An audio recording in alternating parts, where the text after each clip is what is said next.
Hello, and welcome back to Basement Backgammon. On this episode, we're going to be talking about the original Backgammon in the Round board by Pressman, of which I own. It's exceedingly rare to find an actual copy of this board, and especially with the original box, which I do have, which I will show in just a moment.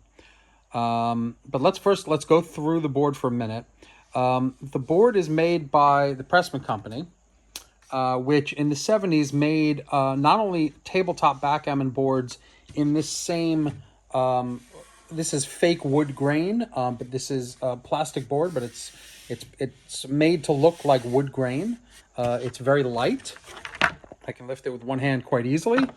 I used to have a standard tabletop backgammon board made by the Pressman Company, and it was Pressman Jacoby was actually the name in it, and they also stenciled their name into the board. You can see it's actually carved in on that board as well. I traded that board to Ed Corey for some backgammon books as a gift to him. But this board is made by the same company in the late 70s, and there's a whole history surrounding this board by the maker, the guy who invented this, who said, frankly, he got screwed. He didn't make a lot of money on this board because other manufacturers started making similar boards without giving any attention to the patent. So, but first, let's go through it for a bit.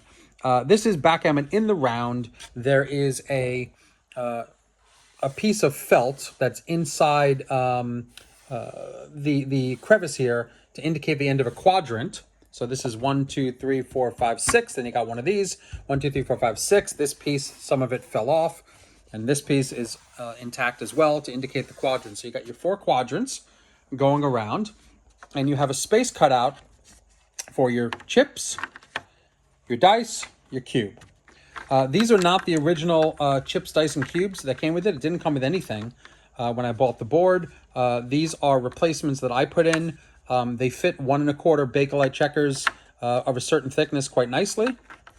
I put black and yellow in here, as well as a 3/4 inch cube, a standard cube, and standard size. I think these are 9/16 dice. I'm not exactly sure the size. It doesn't really matter.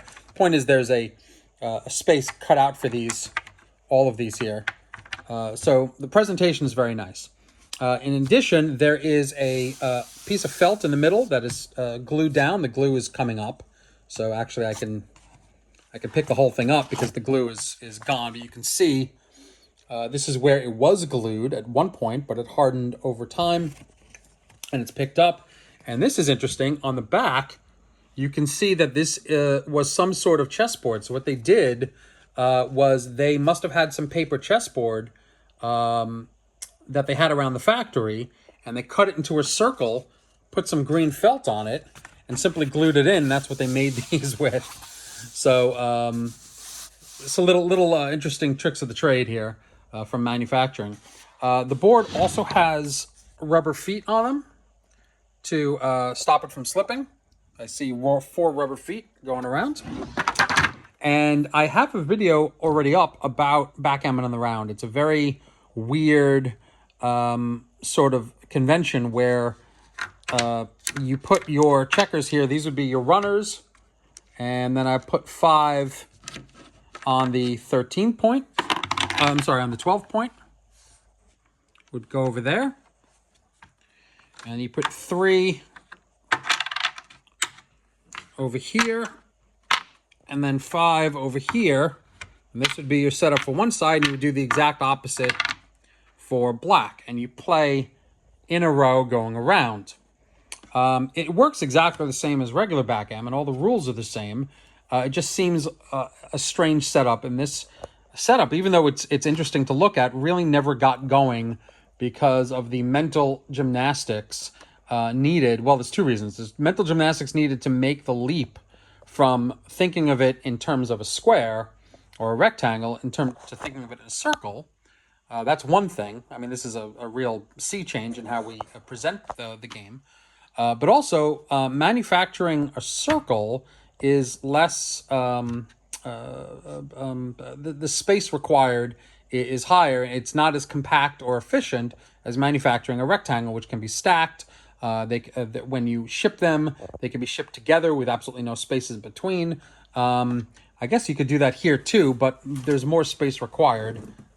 Here is the original box that came with this. This is the original box, and I actually spoke to the manufacturer, not the manufacturer, the owner of the patent, the guy who invented this game. I sent him an email. I said, "Is this the original box?" He said, "Yes." And I said, "The original box comes with these cups here, these leather cups.